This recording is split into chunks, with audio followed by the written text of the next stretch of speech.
వరంగల్ భద్రకాళి దేవీ శరణవరాత్రి ఉత్సవాలు అంగరంగ వైభవంగా కొనసాగుతున్నాయి. 6వ రోజు అమ్మవారు భువనేశ్వరి మాతగా భక్తులకు దర్శనమిస్తున్నారు. అమ్మవారి దర్శనానికి తెల్లవారుజాము నుంచే భక్తులు బారులు తీరారు.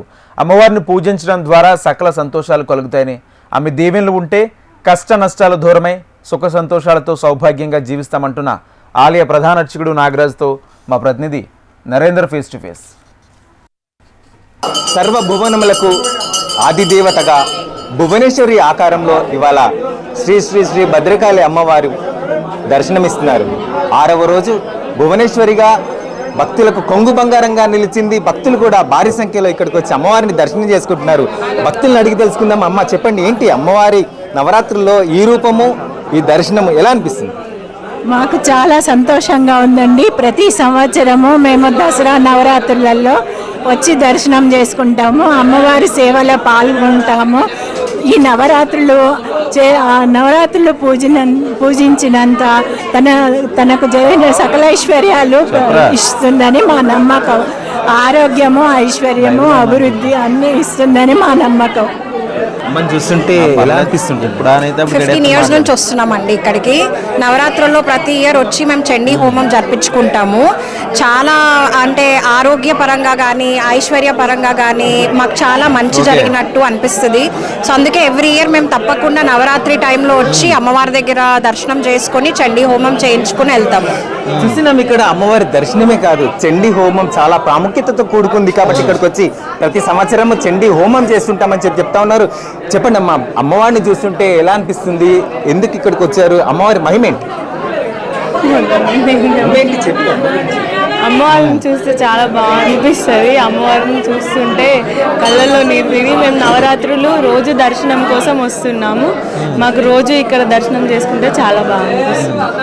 చెప్పండి, మీరు మాతగా మాల వేసుకున్నారు, ఎలా అనిపిస్తుంది? అమ్మవారి సేవ చేయడం అంటే పూర్వజన్మ పుణ్యము. అమ్మవారితో ఉన్నాయంటే సొంత మన కన్నె తండ్రితో ఉన్నట్టే. మనం అనుకునే అన్ని జరగాలంటే అమ్మవారిని నిత్యం కొలుస్తూ ఉండాలి. అమ్మవారి దయ వల్ల సకల జనులందరూ సంతోషంగా ఉండాలని, ఎవరికి ఏ ఇబ్బందులున్నా ఈ సంవత్సరం వర్షాలు మంచిగా పండి పాడి పంటలు కూడా మంచిగా పెరిగి అందరి జీవితాలు కూడా సుఖమయంగా ఉండాలని, ఆ అమ్మ దీవెనలు అందరికీ ఉండాలని ఆ భగవంతుని ప్రార్థించుకుంటాం. తామే కాదు, సర్వ జగత్తు అందరూ బాగుండాలి అని చెప్పేసి ఇక్కడికి వచ్చిన భక్తులు కోరుకుంటున్నారు. ప్రధాన అర్చకులు ఉన్నారు. ఏంటి ఇలా 6వ రోజు అమ్మవారు భువనేశ్వరి ఆకారంలో దర్శనమిస్తున్నారు. ఏంటి వాటి మహిమాన్వితం ఆమె ఉన్న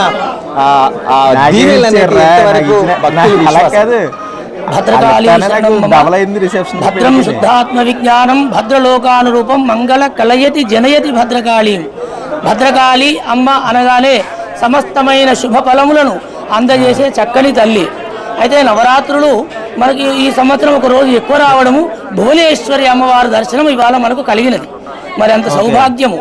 చతుర్దశ భువనాధీశ్వరి అయిన అమ్మవారు 14 లోకాలలో నివసించే అమ్మవారు ఈ బ్రహ్మాండం, ఈ భువనం, ఈ భువనేశ్వరిగా మన ఈ భూలోకాన్ని అనుగ్రహిస్తుంది. భువనేశ్వరి బ్రహ్మాండ కుటుంబిని, వివిధ జీవ మంగళ సంధాయిని అని పరమాచార్యుల వారు అన్నట్టు అమ్మవారు సమస్తమైన ప్రాణులను, తన భూమిపైన నివసించే వారిని, ధర్మబద్ధంగా ఉన్న వారిని ఎన్ని కష్టాలు వచ్చినా ఏదో ఒక రోజు అమ్మ వారిని అనుగ్రహించి వారి కుటుంబాన్ని, వారిని ఎల్లవేళలా ఆ భువనేశ్వరి అమ్మవారు కాపాడుతుంది.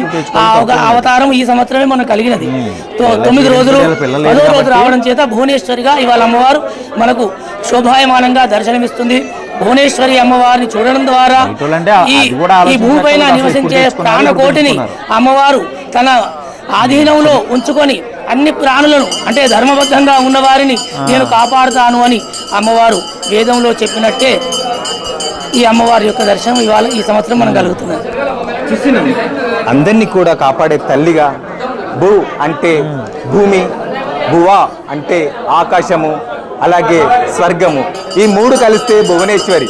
ఆ అమ్మవారిని రాజేశ్వరి అని కూడా పిలుస్తారు. ఆ అమ్మవారి దీవెనలనేటి తమకి సకల సంతోషాలని, సుఖాన్ని సకల కాపాడుతుందని చెప్పేసి ఒక ప్రగాఢ విశ్వాసంతో భక్తులు భారీ సంఖ్యలో వచ్చి దర్శనం చేసుకుంటున్న పరిస్థితి.